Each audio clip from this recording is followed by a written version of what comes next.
பனையூர் வந்த விஜய். அவசர ஆலோசனை கூட்டத்தில் தவேகா நிர்வாகிகள்.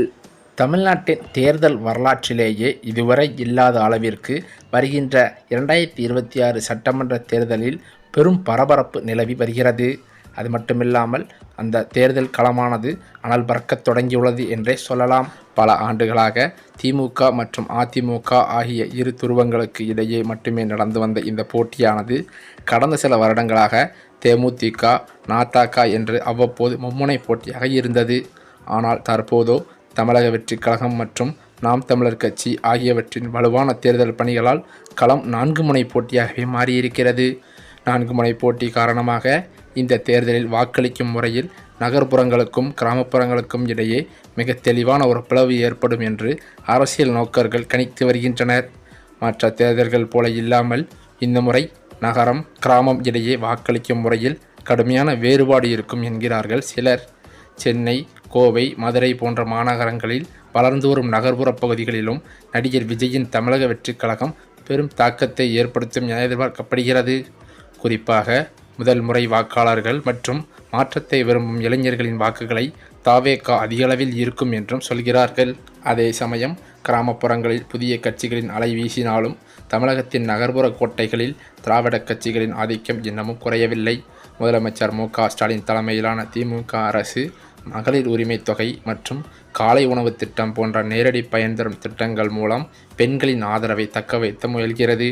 இதனால் சென்னை, திருச்சி, தூத்துக்குடி உள்ளிட்ட நகர்ப்புறங்களில் திமுக வலுவாக இருக்கும் என்றே சொல்லலாம்.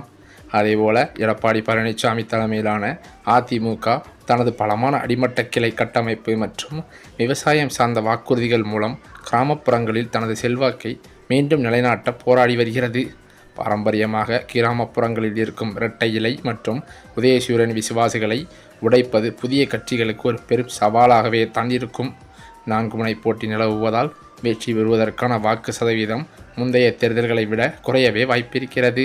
மேலும் அது மட்டுமில்லாமல் தமிழக சட்டசபை தேர்தல் நெருங்கி வரும் நிலையில் தமிழக வெற்றிக் கழகம் அரசியல் நகர்வுகள் பெரும் பரபரப்பை ஏற்படுத்தியிருக்கிறது.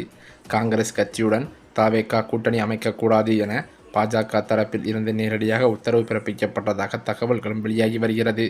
இதன் தொடர்ச்சியாக தவேகா தனித்து போட்டியிடும் முடிவுக்கு வந்துள்ளதாக அரசியல் வட்டாரத்திலும் பேசப்பட்டு வருகிறது. தமிழகத்தில் 16வது சட்டசபையின் பதவிக்காலம் முடிவடைய உள்ள நிலையில் ஏப்ரல் மாதத்தில் 17வது சட்டசபைக்கான தேர்தல் நடைபெற இருக்கிறது. இந்த தேர்தலில் திமுக கூட்டணி, அதிமுக கூட்டணி, நாம் தமிழர் மற்றும் தமிழக வெற்றிக் கழகம் என 4 முனை போட்டி நிலவும் என்றும் சொல்லப்படுகிறது. இந்த சூழ்நிலையிலோ ஒவ்வொரு கட்சிகளும் தனது தொகுதிகளின் வேட்பாளர்களை அதிகாரப்பூர்வமாக அறிவித்து அடுத்தடுத்து வெளிப்படையாக தேர்தல் அறிக்கைகளை வெளியிட்டு வருகிறது. அதே சமயமோ தற்போது வெளியான தகவலானது தமிழக வெற்றிக் கழகத்திற்கு பேரதிர்ச்சியை ஏற்படுத்தியுள்ளது. என்னவென்றால் தவேகா தலைவர் விஜய் அவர்கள் போட்டியிடுவதற்கு தடை விதிக்க உள்ளதாக நீதிமன்ற வட்டாரங்களில் தகவல்கள் வெளியாகியுள்ளது. இது தவேகா தொண்டர்களுக்கு பேரதிர்ச்சியை ஏற்படுத்தியுள்ளது என்றே சொல்லலாம்.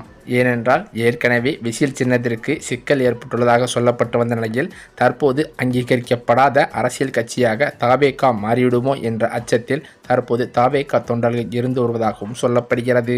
அதே சமயமோ தற்போது வெளியான தகவலானது தமிழக வெற்றிக் கழகத்திற்கு பேரதிர்ச்சியை ஏற்படுத்தியுள்ளது.